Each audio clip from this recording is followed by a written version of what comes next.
Hey guys, how's it going? So in this video, I'm going to be talking about why I believe that Hexo, you know, I was a pretty big bear on Hexo, and I can't comment on, like, I don't know what the stock price is going to do. It may go down, it may continue to go down, which I would actually prefer to go down more, simply because it gives me a better buying opportunity. At the end of the day, I don't know if it will go down more. I do have a position with Hexo, and if I get 100 thumbs up, I will share my position on this video, because I always like to, I will give back, you know, I always ask for something in return if you guys want to see my position. Like, if you really want to see my position, my new position that I made on Hexo, uh, give me 100 thumbs up. If you don't care, then it doesn't matter. Just don't give me a thumbs up. Maybe give me a thumbs down because you don't like this video. But if we look at Hexo's balance sheet, I think that Hexo is undervalued. Like, really undervalued. Like, but again, this is my opinion, and at the end of the day, just because I think something's undervalued doesn't matter. As investors, like, big money props the stock up. I really don't think retail investors have any say in where the stock price goes. If they do, I mean, I would imagine retail investors would want this stock price to go all the way up to $2, $3, $5. But that's my opinion. Anyways, before we talk more about it, if you're new to my channel, if you came across this video by chance, I would appreciate a subscribe for my channel, because I want to pass 100,000 subscribers, because I want that silver play button.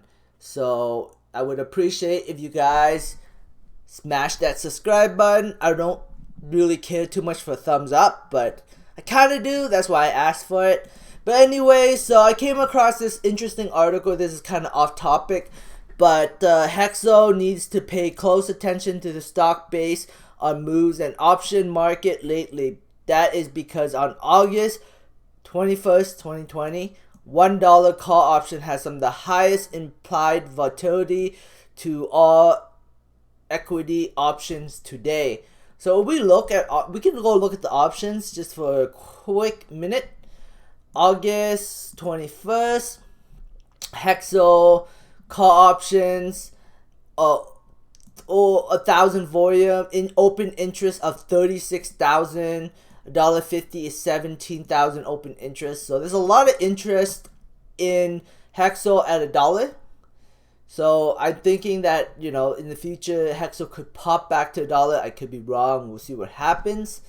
But I think Hexo, I think at this point, it's a fair price. It could go down, and I would prefer Hexo to go down. I want, in my opinion, if Hexo went back to 47 cents, I would be so happy. I would definitely load up on more shares if it dropped back to 43 cents US, or even below that. The lower it drops, the better it is for me, because I'm a shareholder. I'll take a loss short term on that position. I'll load up on more shares if it drops down lower. But I'm not gonna aim for that. I'm definitely, if it goes back down, back down to around 65 cents, below 70 cents, I'll probably make another position. And if it keeps going down, I'll keep making positions. And if it goes like below 43 cents, I'm gonna make a huge position on it. I don't know if the stock price will go down that low, but short sellers control the market. Actually, big money controls the market. It does have a huge short position. Well, it's not huge, actually. 21 million shares shorted. It's an improvement since April 30th, 2020. So, I mean, it's not huge compared to how many outstanding shares the company has. But let's move forward. So, Canopy basically failed with their drinks. Hexo can take note of what Canopy did, and they can try to change up the formula and make it more they could do a better job on their products. So Hexo has a chance. They can use the example from Canopy and improve their drinks. But at the end of the day, I still don't think MJ drinks are going to succeed long term. But who knows? Maybe Hexo and Canopy can change the game on this. Well, so far I think Canopy failed, but Hexo can learn from Canopy mistake and change up their drinks. So let's just look real quick on the earnings report. I just released the, you guys probably already heard the earnings report, but they sound very, very optimistic in the conference call in the earnings report. But I'm going to show you guys the actual earnings report when they released it. So this is the earnings report for ending of April 30th, 2020. As we can see, they have a cash on hand of roughly around $110 million of cash, and the total assets, including the inventory and everything else, is $259 million. And if you include in the property and plant, that is another 319, giving them a shareholder equity of roughly $51 million. So they have $551 million of shareholder equity, and their stock price is trading at 300 million US dollars, probably roughly 400 million Canadian dollars. I would say that is undervalued by $200 million. About at least $200 million just from the balance sheet alone. Could it drop down lower? Absolutely. And there's also another piece of information you're forgetting. This is ending April 30th.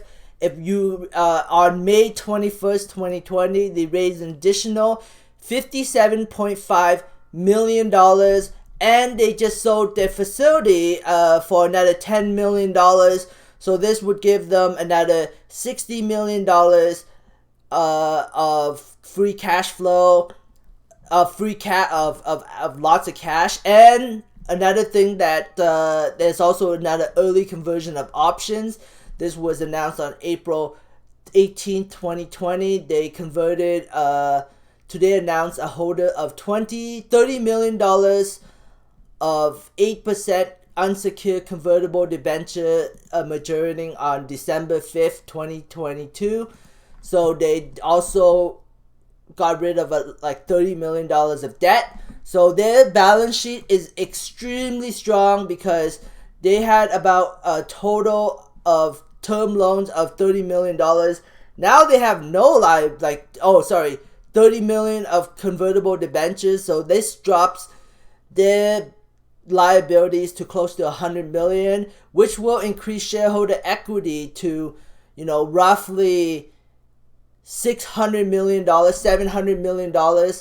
And they, like I said, they're trading at 400 million Canadian and 304 million US. Very, very undervalued from a balance sheet perspective. The earnings report were okay. I mean, their gross margin did improve. They did lose money though. The expenses equaled to around $13 million, but their gross margin was only $6 million. So they lost about $6 million of money, $6 million that quarter, which, hopefully in the future that turns into profit, because if they can do a profit, a lot more people will be more optimistic about their company. So overall, my consensus is I think Hexo is really undervalued at these prices. But again, this is my opinion, and some people might argue that no, it isn't. I think it is. But at the end of the day, shareholders make shareholders make the market cap. So big money makes the market cap. So if big money decides to plummet Hexo stock, then it just creates money. It creates an opportunity for the smaller shareholders to gamble on Hexo and make a profit in the future.